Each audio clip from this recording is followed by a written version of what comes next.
Alright guys, so a bit of a, well it is kind of impromptu because this wasn't even on my mind until like a few days ago, but as you've probably seen in the video title, I'm going to be building a hybrid new box for the Surf. So a few reasons. Where do I start?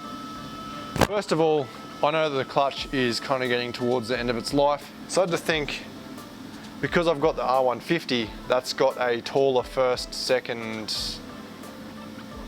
second ratio, which totally slipped my mind for ages, but I was like, why don't I build a box with the R151 ratios, which are, I think the R150 is like 3.8 to 1 first, whereas the R151's 4.3 something to 1 first gear ratio, which is way better.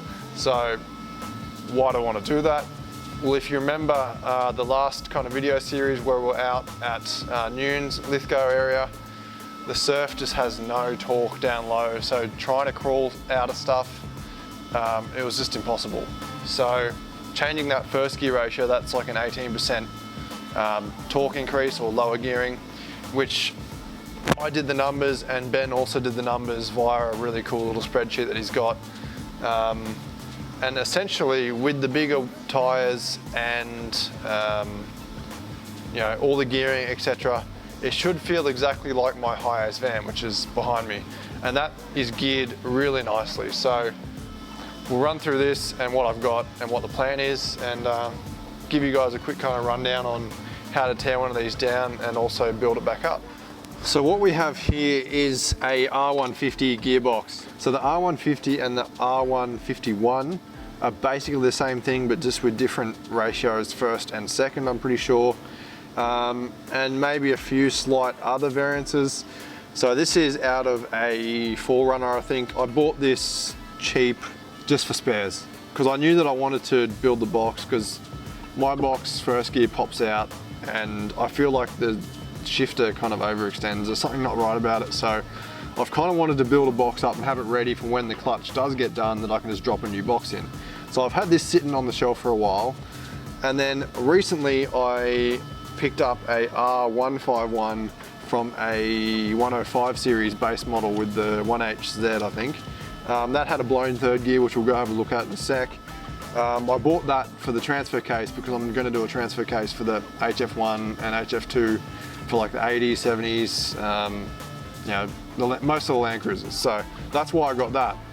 And then it dawned on me that obviously the 151 has a much better first and second ratio, which will make the car a lot nicer to drive. So I'm kind of now thinking I'm going to hopefully build a box. So these boxes are pretty simple. I haven't done too many boxes. I basically rebuilt the G-Force T5 that's in my ute behind me because the person who built that didn't do it right, and basically all the shims and all the clearances kind of got too big and it was making noise, and it almost destroyed the input shaft kind of counter gear. So that's a different story. There's actually, I think I did a video on that, I can't remember, but essentially this is the front of the gearbox, this is the rear. Unfortunately the output, well the main shaft, this is kind of the output shaft that comes out the back. This is a lot longer on the Land Cruiser. So I'm going to have to essentially pull everything off the main shaft. I'm going to have to use this main shaft, which is hopefully in good nick. This box unfortunately sat and obviously had some water ingress and has rusted some gears. So I've kind of gone through mainly third gear, which is the freaking gear I need as well. But I've gone through and cleaned it up as best as I can. I'll do it some more once I've stripped this down, but it's kind of a write-off, this gear. So I'm going to have to get a new third. And hopefully the rest of the gears on the 151 I can use, but I'll just have to put them all on this main shaft, and I'll also have to get a new counter shaft for the R151, which they're all the same apparently, and then I should be golden. So you know, you've got your 3/4 kind of shift fork, 1/2 shift fork. So this is third gear here, this is second, and I'm pretty sure that's first. And then this is reverse here, so this idler comes across and engages reverse. And then you've got fifth gear here on the back, which hopefully you can see. So another popular thing is a fifth gear swap from a Dyna truck, which gives you a basically taller fifth, which gives you a lower cruising speed at say, freeway speeds. Tossing up whether I do that. At the moment with the engine configuration, I think it will put it in a rev range where it's lugging a bit too much at, say, 110k an hour on the freeway. So I'm going to keep the 5th gear ratio for now. If I feel like it needs it, or if I do put a better engine in it and it has enough torque to kind of pull along and not be lugging too much, I may end up doing it. It's not too bad to do. You can do it without pulling the whole trans apart, but as you'll probably see on this box, it's a lot easier to do if you just pull it apart. Not fully apart, but apart enough to make life easier, because trying to pull this bearing off, especially, as you'll probably see, is a real pain in the dick. So let's go have a look at this smashed up 151 that I've got. So this is the donor R151 that I've pulled apart, and we'll hopefully be using most of it because it seems to be in good nick. To me, it looks pretty good for the most part. So this is the counter shaft or lay shaft, or a few different names, but this is, you can see where 3rd gear is non-existent for half of the diameter of the gear. So I'm gonna have to get a new one of these, and then the corresponding smashed 3rd gear is here, as you can see. So I've pulled everything apart, cleaned it up pretty well. All the synchros feel really good, like when you grip them on the cone, they grip up nicely. I've got to take some measurements and check the actual factory spec for the distance between like the synchro, as you can see here, like between the synchro and the gear cone, or whatever you call it. So I'm hoping that they're within spec. They feel good to me, so I'm probably just going to run with it anyway. But yeah, this is essentially the whole R151. Basically separates down to the main case. All your front half goes on here, and then the back half obviously on the other side. So, okay, so obviously I've moved into the vise now. This just makes it a lot easier to work on. I actually really like this designer gearbox. Toyota have done really well. It's a lot easier to build than, say, like the T5 and stuff. Obviously they're different style of boxes, but I do quite like this. It kind of just goes together and works. Like, you don't have to kind of shim everything, and you can also just take the main section out instead of trying to fit everything into a case as you build it. I'm just going to kind of run you through what I did on the last R151 when I pulled it apart. I found some pretty good ways to do things. So obviously the rear case and the front case are off. That stuff's pretty easy. You just take all these bolts out, slip back, front off.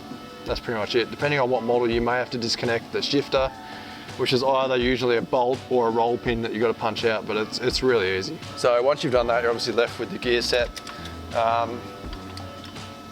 So what we have to do is get rid of the shift forks and the rails. These can be a bit of a pain because there's all detent balls and springs, and then also kind of ones that keep the forks. They're like a pill-shaped kind of bearing. Some people try and keep them intact. They'll just like throw something through the hole to stop them dropping down. I've taken them all out on the R151 case, so I'm going to have to put them all in anyway, so I'll just probably take all these out. So firstly, there is a T40, I'm pretty sure. Okay, so what I've got here is a whole heap of these little baggies here. So I'm going to try and keep them in some kind of order so I know. I can obviously follow the exploded diagram when putting it back together, but if you can label stuff and bag it, it's obviously a lot easier. So there'll be the top cover, a spring, and there's also a ball bearing in there, which is a bit of a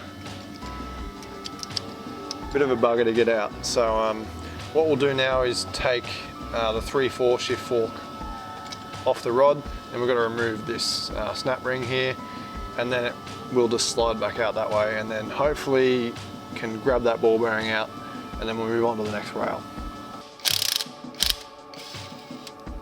So these clips on the rail here, they've just got to basically be bashed off. So I find one of the easiest ways is just to get some pliers and kind of rest it on where it's got to go. There we go. I don't know where that fell, but we'll find it later. They're all the same, I'm pretty sure. So now we can get this out. So you may have to kind of rotate it a bit. So now that's out, we can take the 3/4 shift fork off, and I've just got a box over here behind me where I'm putting all this stuff, and this rail will come out as well, and that ball bearing just drops down, so push that out. So now I've got the ball bearing that goes on that top detent, so you can label that now, keep that bagged and tagged. This is obviously the bolt that was in the shift fork, so I'll just go put that back in. And then essentially repeat the process for the rest of them. So I'll just throw some time lapse on and we'll go through.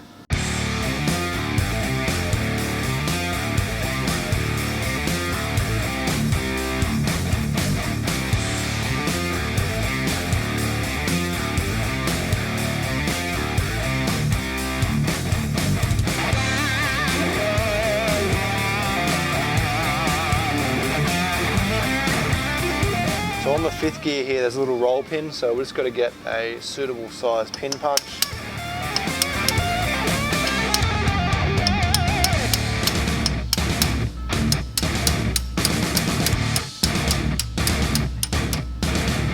Tap that through. Then the same deal with the circlip. This one's a bit harder to get to, so I'm going to do the old double screwdriver method. There we go.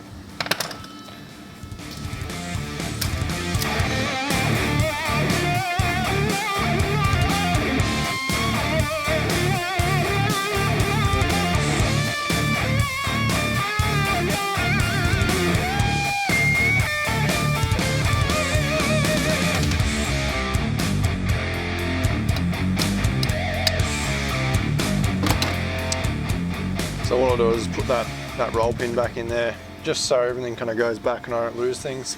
And then obviously I've got the bags with the detents there. I still have to find one more clip, which is right there. So I'll put this in the bag for the top. It's all pretty self-explanatory. And then while we're here, we may as well get rid of the clip from this one. So while we're here, I may as well loosen off this bracket for the reverse shifter. So a bit hard to get the socket in, so I'm just doing it with the spanner here. Once you crack them loose, they're pretty easy to get loose by finger. So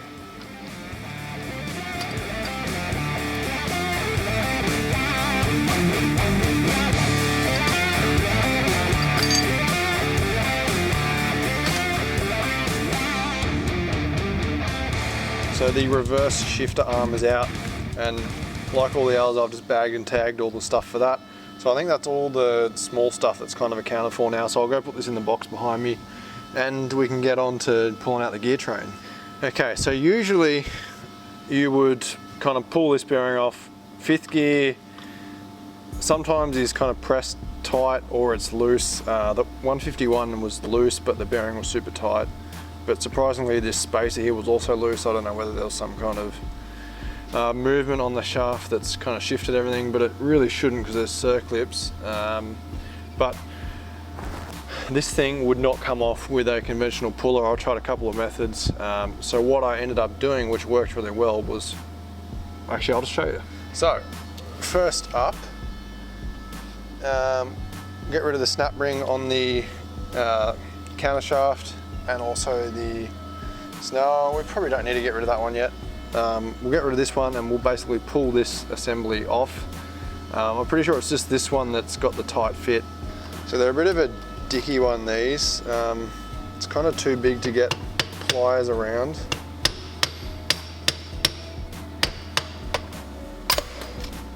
So thankfully Toyota were using their brains and they actually put a couple of captive threads in this. So these are M8, so that's basically a jacking. Well, you can use it to set up a puller, which I'll get in a sec, and we can pull this off, and then this gear assembly will basically move. So this is what we're going to use, one of these and a couple of M8 bolts. So you can do this with the impact, but I prefer to do it by hand so you can actually get a feel for it. What works well in this kind of situation is just doing something like that.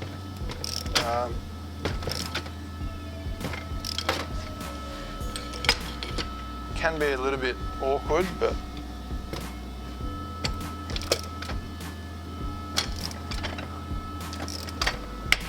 there we go.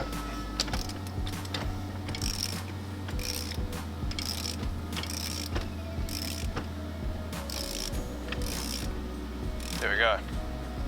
And then literally that can come off. I like to put everything in reverse order. So the annoying thing is this whole assembly can almost come off, but it gets stuck by this bearing. So I'll show you what I did.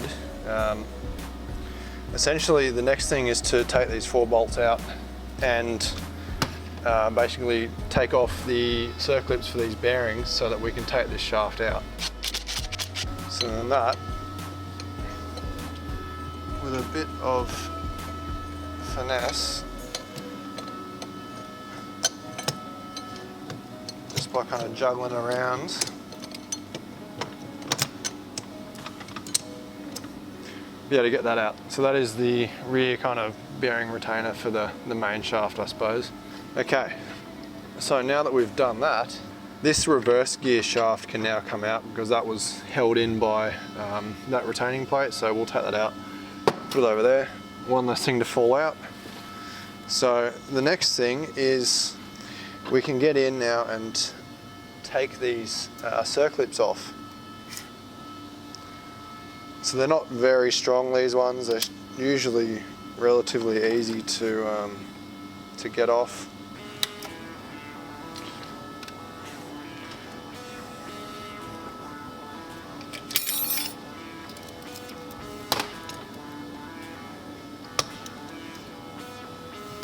There's that.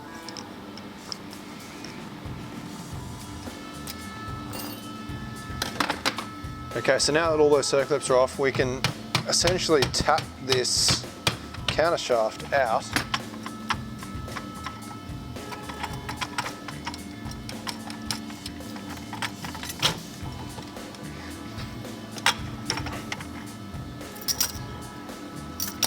So then 5th gear, it comes off. And then we've got the split bearing there. And then we've got the spacer as well. And this can come through like so. And there is our counter shaft. And there's a little pin in here, so don't lose that. So now that's done, we should be able to take the main shaft. Well, obviously input shaft can come off. So just be careful, there's a bearing race in there as well.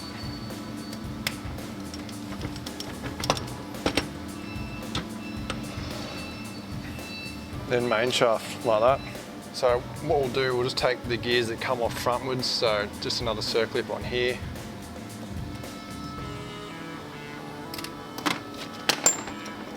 Okay, well normally this gear will come off the front of the shaft, but I've got a feeling because this probably had a bit of corrosion, it's not really wanting to come off. That circlip was actually a real prick to get off as well. You can see the gear itself is loose. It's literally just this synchro hub which has been a prick, but the problem is there's no real good spots to grab it, so might end up just taking this to the press and kind of pressing them off the back, and then hopefully that might allow us to press it off the other way. Okay, so first off, remember to remove the snap ring. So if you can, it's good to get them kind of to this point where you can get a screwdriver in, and then just lever the rest off so it doesn't go flying across the room. So there's that.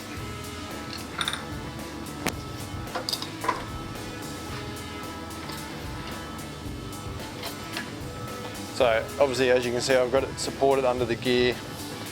I did it this way last time and it worked well. Ideally, maybe put a gear puller under it, but all these gears are basically toast anyway, so if they do break, I'm not really too worried. But if you are worried about a good gear, if you've got a split puller, it's good to obviously use that so it's got more load spread around the circumference of it, but in this situation it'll be fine. I did the last one that way and it was fine, so.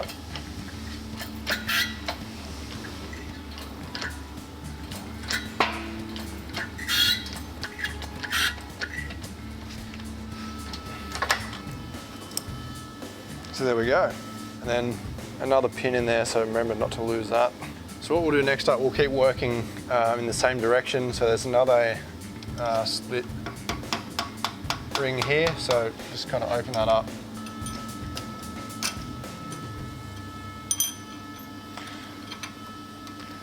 All right, so we'll do the same thing again. We'll just press this through, get the this gear cluster off, and then we'll flip it the other way and press off the front.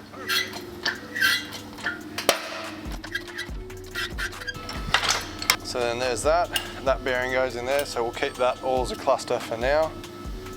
Got that ring too. So you can see we're left with just the front cluster of gears on the main shaft. Yeah, basically we'll flip this over the other way. I may have to just raise this up so I can do this. With the other one I didn't need to do this, I could just tap it off and it slid off the shaft fine. This is obviously a bit corroded, so the fitment's a little bit too tight, so I'll fuck around with this, we'll press this off, and then we're pretty well there. Shouldn't take much to dislodge this, hopefully. There we go.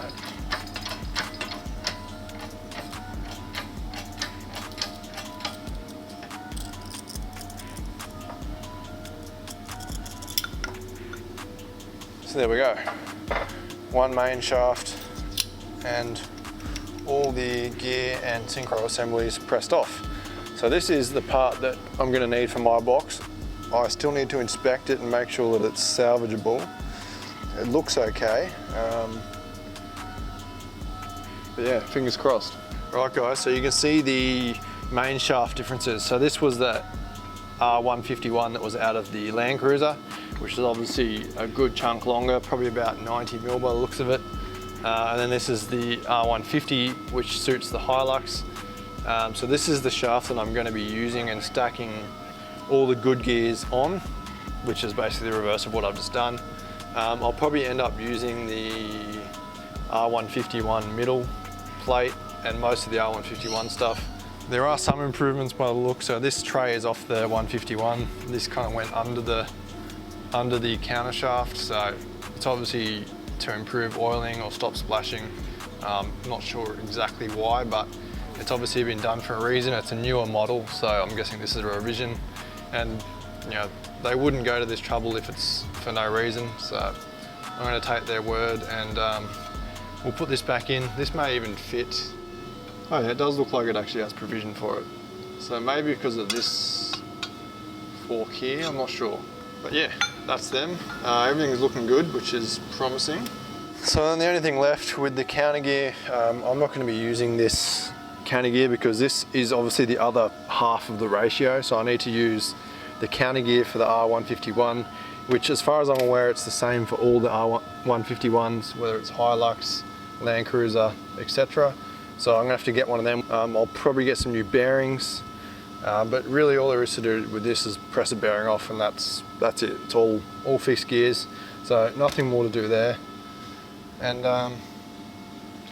yeah, hopefully I can just piece together the best parts from both transmissions. I think most of it will be from the 151 that I pulled apart first, and then yeah, we'll just see how it turns out. Alright guys, so as you can see, surf is on the hoist, and this was the main case for the surf gearbox, so obviously everything is out, and my god, this was a fucking pain in the ass to get out, but it's done now. I've got to change the rear main before I forget. Terrible battle with the spigot. As you can see, this is completely hacked up, as you may have seen on my Instagram story if you follow. So the previous owners obviously tried to, I don't even know what, it looks like there's actually arcing marks from trying to weld it, or they tried, I don't even know. This bearing was like completely fucked. It was extremely notchy, so it was only a matter of time before this shat itself. So I'm glad that I did do this, because it could have been catastrophic. Anyway, shit fight with that, but that's done. I fortunately already had a solid flywheel, because these are a stock dual mass flywheel. It already had a solid flywheel and an Exedi heavy duty clutch, so it was probably about 3/4 worn, I'd say. So I'm going to go take that to Scotty, my clutch guy. He's going to refresh all that and do some some upgrades that he does, and we'll get that back ready. Alright, so this is the R150 out of the surf. It's actually in really good nick still from what I can see so far. I'm not going to pull this apart just yet. I'm going to leave this intact just as like a visual reference for when I'm assembling the other box. I do have the service manual that I can follow. I also do remember where most stuff went, but obviously I need the service manual to set you know, end float of certain components. Like these snap rings, they come in all different sizes, so you can set the clearance or the end float of the shafts. So I've ordered a whole bunch of them, which I'll show you in a sec. But yeah, I think I found out why first gear was overextending, and also it would pop out. You can see this shaft here. It is way overextended. And I actually did this on the bench, but I did notice that on the magnet, which is down here, there's like half a C-clip, which is, yeah, this little circlip here. So that's meant to stop it going too far, obviously. So some stage in its life, that's been busted and it's been able to overextend.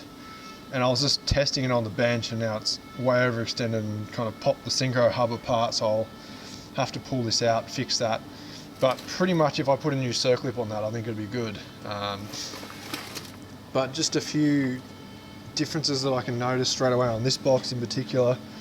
On the back of the 5th gear, there is a nut instead of a circlip, which is on the other R150 I have and on the R151. So whether this is better or worse, I don't know.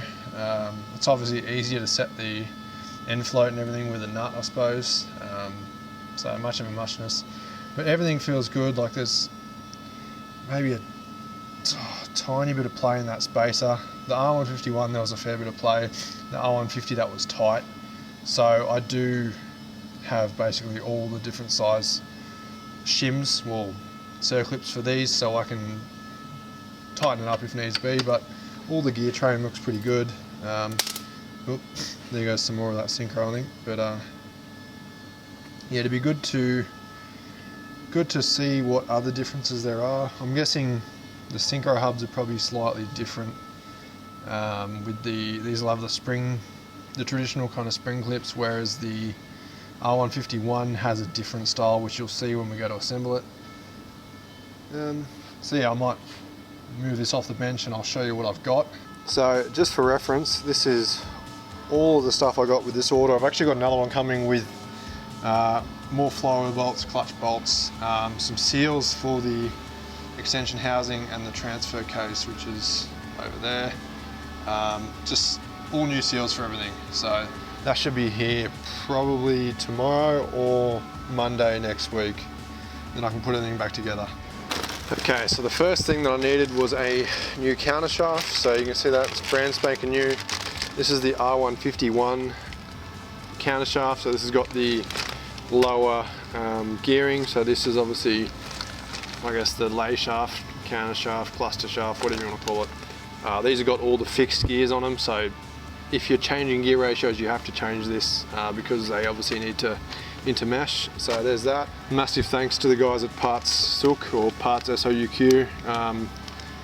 All genuine parts. I always use these guys, half the price of what you get in Australia, and the service is second to none.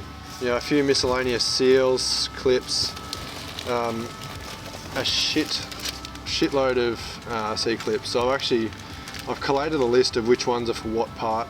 They're all different thicknesses up.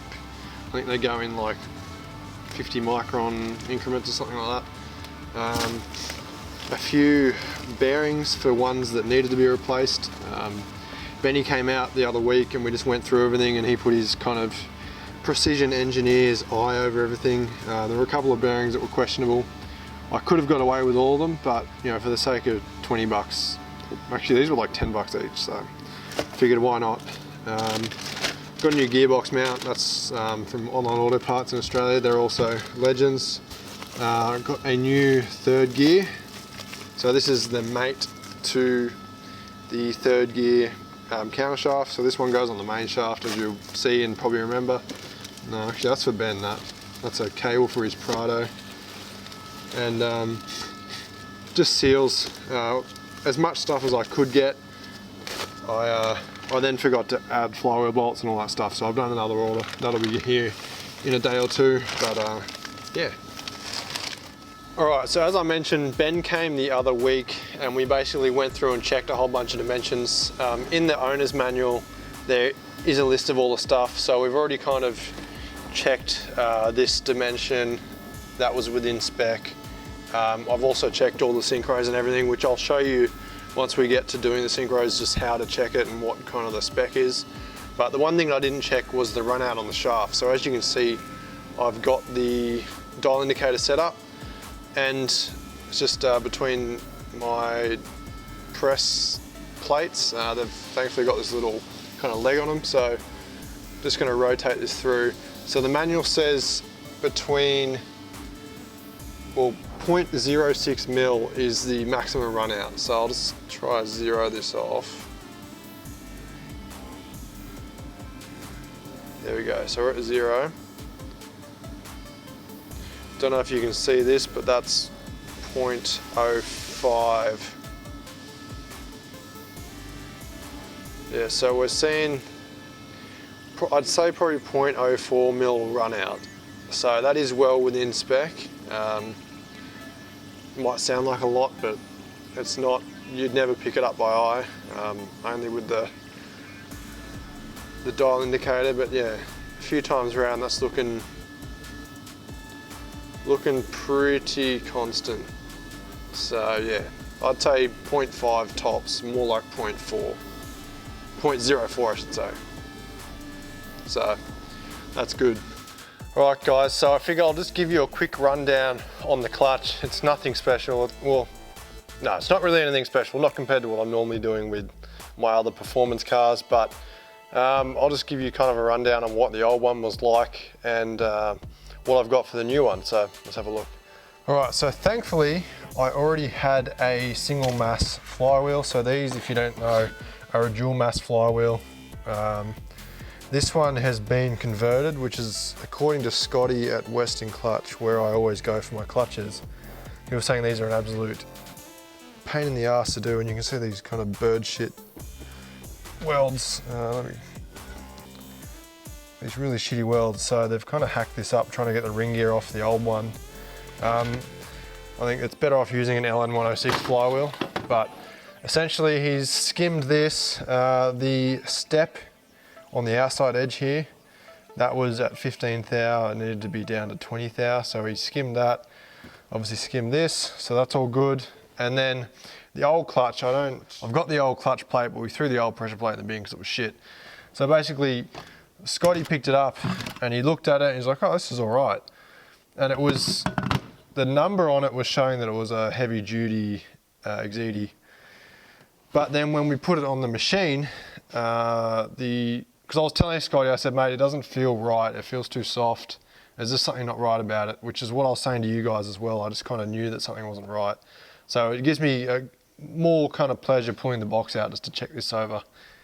And as we found, it was a weird kind of setup. It was like a heavy duty cover, but then the diaphragm part number, as John was saying, is a standard diaphragm. So it was soft. Don't know what's been done. They've never seen that set up before, so I don't know, it's strange. But it was only measuring, so at -7, it was seeing about 500 kilos of clamp force, and then kind of when it got to -3, it would be up to 600, and then it would drop back down to 500. So it would have been okay for a standard. It actually never slipped, surprisingly, but it would have been on the verge. Not that I felt it may have actually slipped, I don't know, but for those of you who are wondering, who haven't seen my other videos on custom clutches and all that stuff, the -7, well, those numbers are basically, when you bolt this down, these fingers are gonna come in. So you normally want to keep them as flat as possible, because I'm pretty sure that, I'll have to remember what Scotty's taught me, but I'm pretty sure when they're as flat as possible, you get the least kind of fluctuation in clamp forces as the clutch wears. So obviously as the clutch wears, the fingers are coming up. So 0 is basically with the clutch worn. So at -7, that's where it sits new, and then as it wears, it slowly comes down here. So the new clutch is 1,000 kilos at -8, and then at -1, it's 900 kilos. So stays pretty good. And then obviously this is why I always go to Western Clutch. Scotty always looks after me, as well as John, his dad. And basically every single clutch he does, he checks everything, machines everything, gets everything perfect, gives me a diagram because he knows I don't like my diagrams. But Scotty just does this for every clutch to make sure everything's perfect. You know, it's basically a Safari Tough clutch, but Scotty goes the extra mile and checks all the dimensions. He kind of spins this up on the lathe and checks that it's running true and skims anything off that's a bit high, which you have to do with this clutch plate. The friction material on this is better than a standard clutch. And obviously the cover has a lot more clamp, but it still has nice pedal pressure. So I think the pedal pressure was 640 as opposed to 440, which was super soft. So yeah, that's that. I'm gonna go throw this in. I've got some new flywheel bolts. Got a new clutch fork, because usually with upgraded clutches, these tend to break if you keep using the same one. Obviously a new throw-up bearing. And good old Johnny's greased that all up for me ready. New spigot bearing. I've got a dummy input shaft, which is good. And then another cool little trick is the clutch pedal. They make these custom little clevis pins up that replace the factory dampened ones. So they can apparently become a weak spot and kind of flex like that. So you're losing like clutch pedal travel. So I'm gonna get rid of that and put this in as well. And yeah, awesome guys, highly recommended. So yeah, I suppose that's the rundown, and I'm just gonna go throw this in the car. I'm not gonna bother showing you because it just takes up precious time in an already long series with the gearbox build, but I thought I'd give you a run through on that. For those of you who may not have known some specific things about these clutches, and also just things to look out for as well. So we'll go throw it in, then I'll meet you back here and we'll start assembling this box.